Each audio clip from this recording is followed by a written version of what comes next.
আপনারা দেখছেন মৌসুমী নৃত্য উপাসনার নৃত্যানুষ্ঠান।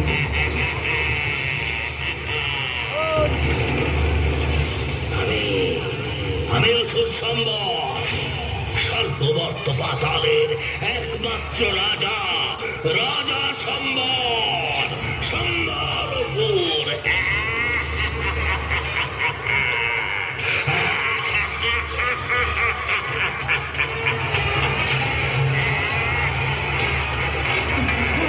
আপনারা দেখছেন মৌসুমী নৃত্য উপাসনার নৃত্যানুষ্ঠান।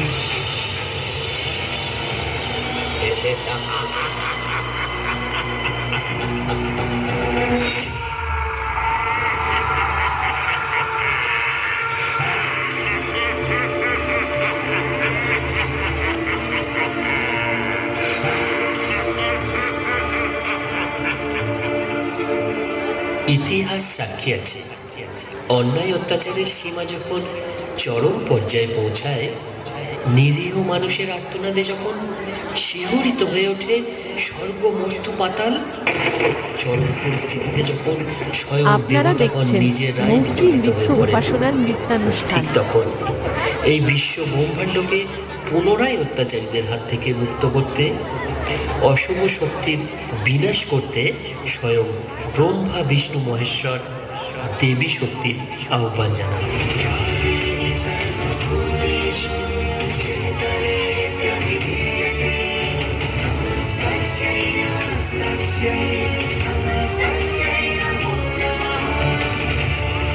অশুভ শক্তির বিনাশ ঘটিয়ে আপনারা জগতে দেখছেন ধর্ম মৌসুমী নৃত্য প্রতিষ্ঠা করতে উপাসনার এই নৃত্যানুষ্ঠান। দেবী শক্তি যুগে যুগে বিভিন্ন রূপে এই ধরিত্রীতে আবির্ভূত হয়েছেন।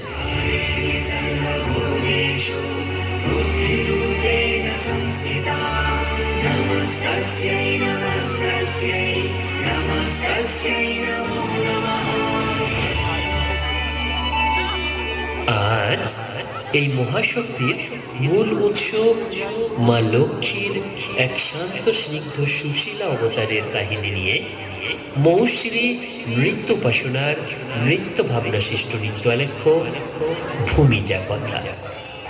কাহিনী সৃজন ও পরিস্ফুটনে বাপিন দত্ত, নৃত্য ভাবনা ও শিল্প নির্দেশনায় মৌশ্রী রক্ষিত, পরিবেশনায় মৌশ্রী নৃত্যোপাসনা। আমাদের আজকের নিবেদন ভূমিজা কথা।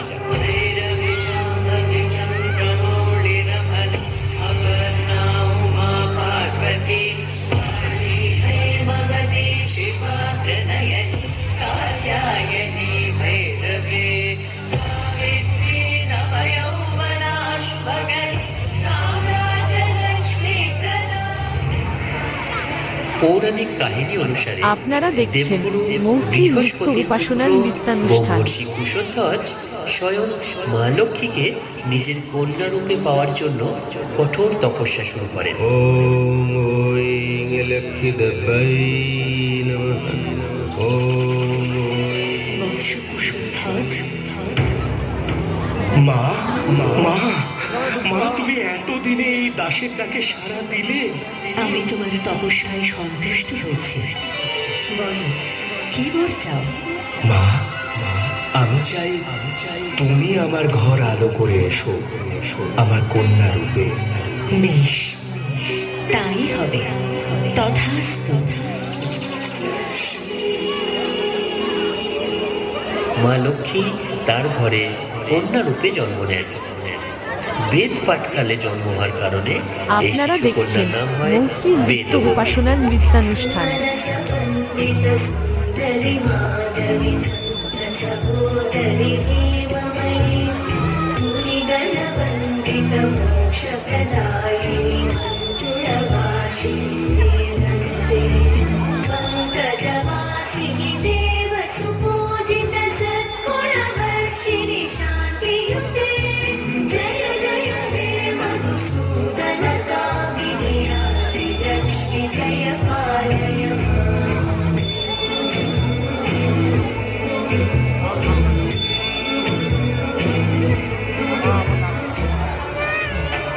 শ্রীহরি পূজারী ছোট্ট বেদবতী আপনারা কালের নিয়মে দেখছেন আস্তে মৌসুমী আস্তে নৃত্য উপাসনার শৈশব নৃত্যানুষ্ঠান। পেরিয়ে কৈশোর পেরিয়ে যৌবনে প্রবেশ করে।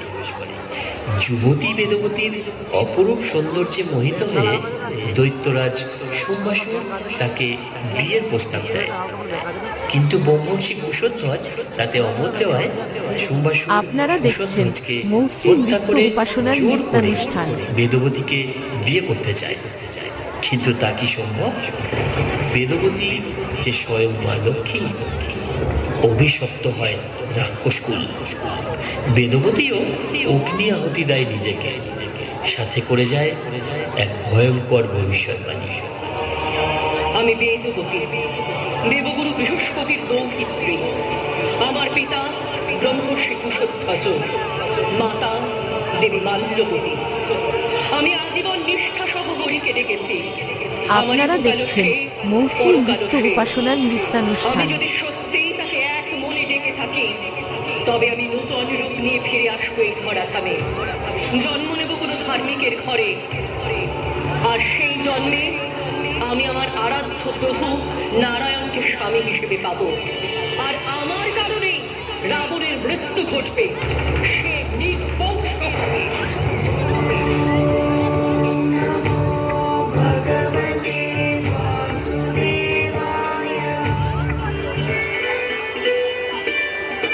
এরপর কেটে যায় বহুকাল। স্বর্গের মতো সুন্দর আপনারা সাজানো এক দেখছেন নগর ছিল মৌসুমী নৃত্য মিথিলা। উপাসনার এই নৃত্যানুষ্ঠান। মিথিলার রাজা ছিলেন জনক। কিন্তু এই সুন্দর সাজানো নগরটি দেবরাজ ইন্দ্রের অভিশাপে নরকে পরিণত হয়। গোটা রাজ্য জুড়ে চাষের জমি খরার প্রকোপে পড়ে একদম শুকিয়ে কাঠ হয়ে যায়। রাজগুরুর আদেশে রাজা জনক আপনারা সকল দেখছেন ঐশ্বর্য ত্যাগ করে মৌসুমী নৃত্য রানী উপাসনার সুনয়নাকে নিয়ে নৃত্যানুষ্ঠান। চাষের জমিতে লাঙল নিয়ে উপস্থিত হয়। পাথুরে জমিতে লাঙল চালাতে চালাতে হঠাৎ ওঠে ঝড়।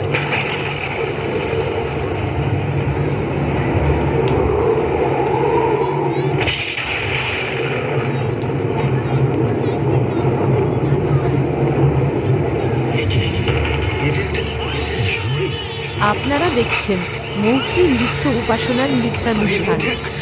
সত্যজাত শিশু।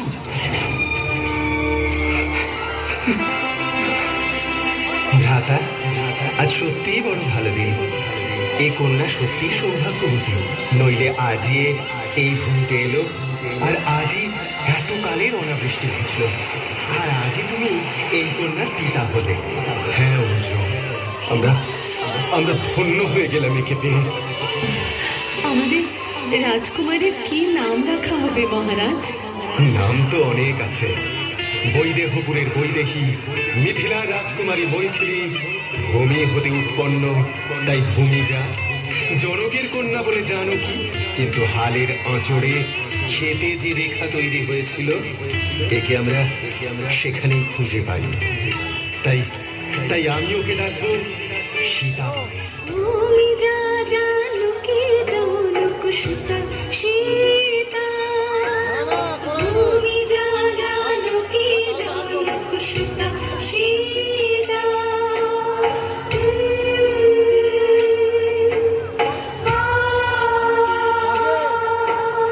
হেঁটে যা ভূমি অবনি যা, হেঁটে যা ভূমি অবনি যা, শুনোয় না সুতা সীতা।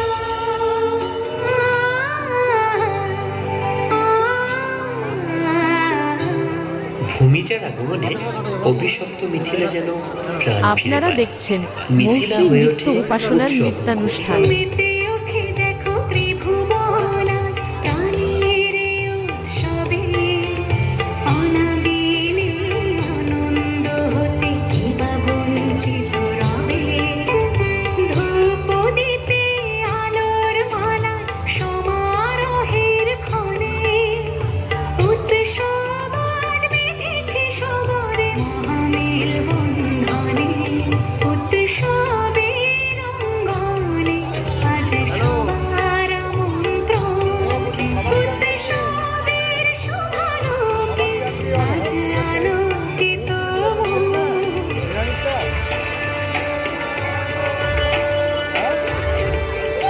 সমগ্র মিথিলা আপনারা নগরীর দেখছেন স্নেহে বড় মৌসুমী হয়ে ওঠা নৃত্য রাজকন্যা উপাসনার মৈথিলী নৃত্যানুষ্ঠান। আস্তে আস্তে সময়ের হাত ধরে একদিন বিবাহের উপযুক্ত নারী হয়ে ওঠে। অনেক ভেবে চিনতে রাজা জনক স্বয়ংবর সভার আয়োজন করেন। বিবাহের শর্ত ছিল একটাই, আপনারা দেখছেন বিশালাকার মৌসুমী নৃত্য হরধনুতে যে উপাসনার বীর পুরুষ নৃত্যানুষ্ঠান। জয় করাতে পারবে, সেই বীর পুরুষই রাজকন্যা সীতাকে বিবাহ করার জন্য যোগ্য। শুরু হয় স্বয়ংবর সভা।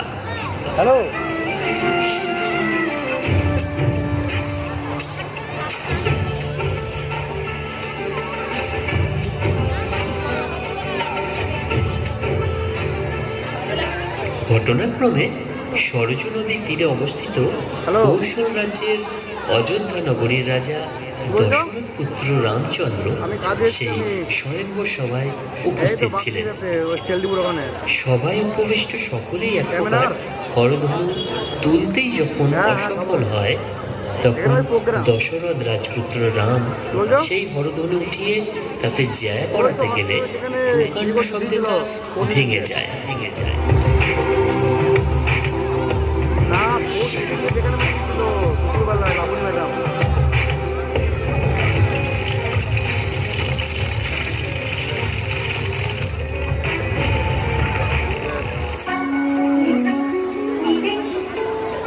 মিথিলাধিপতি রাজা জনক মহা ধুমধামের আপনারা সাথে দেখছেন রামচন্দ্র মৌসুমী নৃত্য ও উপাসনার রাজকন্যা সীতার নৃত্যানুষ্ঠান। বিবাহ দেন।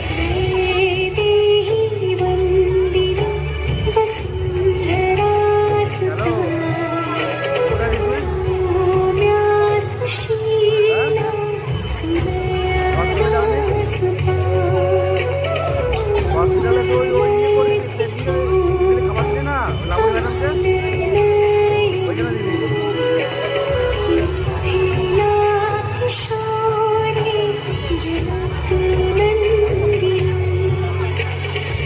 বিবাহ কার্য সুসম্পন্ন করে পুরুষোত্তম শ্রী রামচন্দ্র তার সদ্য বিবাহিত স্ত্রী সীতাকে নিয়ে পিতা আপনারা দশরথের দেখছেন আশীর্বাদ নিতে মৌসুমী নৃত্য অযোধ্যায় উপাসনার পৌঁছান। নৃত্যানুষ্ঠান।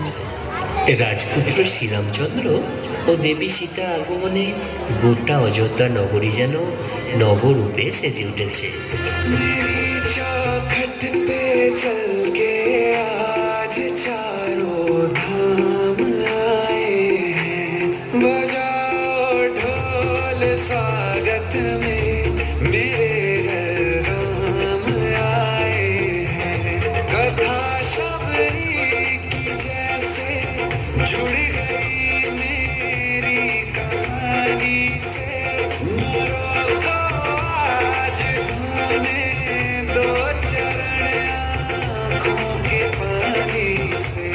बहुत खुश हैं मेरे आंसू के प्रभु के काम आए हैं। बजाओ ढोल स्वागत में मेरे घर राम आए हैं।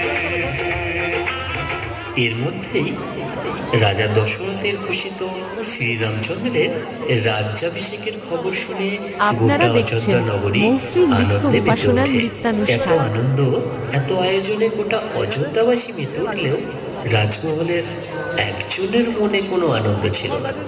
সে হলো বক্রদেহা ঈর্ষাপরায়ণা এবং কুটবুদ্ধির আপনারা জান্তমূর্তি দেখছেন রানী মৌসুমী নৃত্য কৈকেয়ীর উপাসনার দাসী নৃত্যানুষ্ঠান। মন্থরা।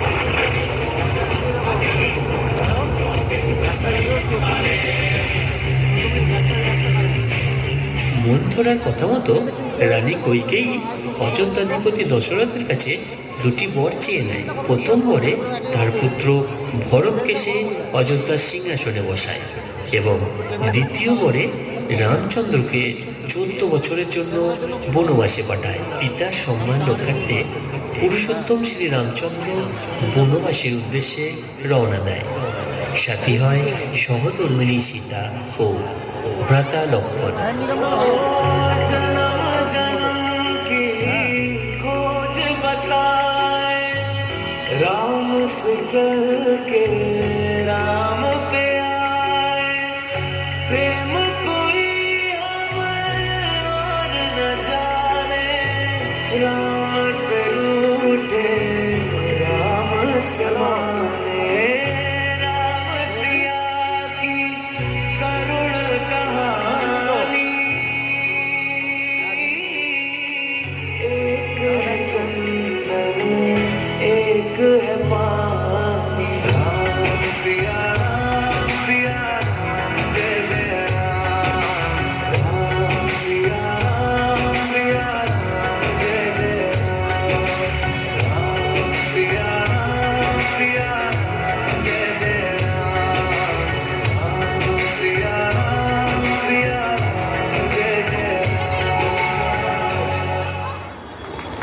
অনেক ধন্যবাদ।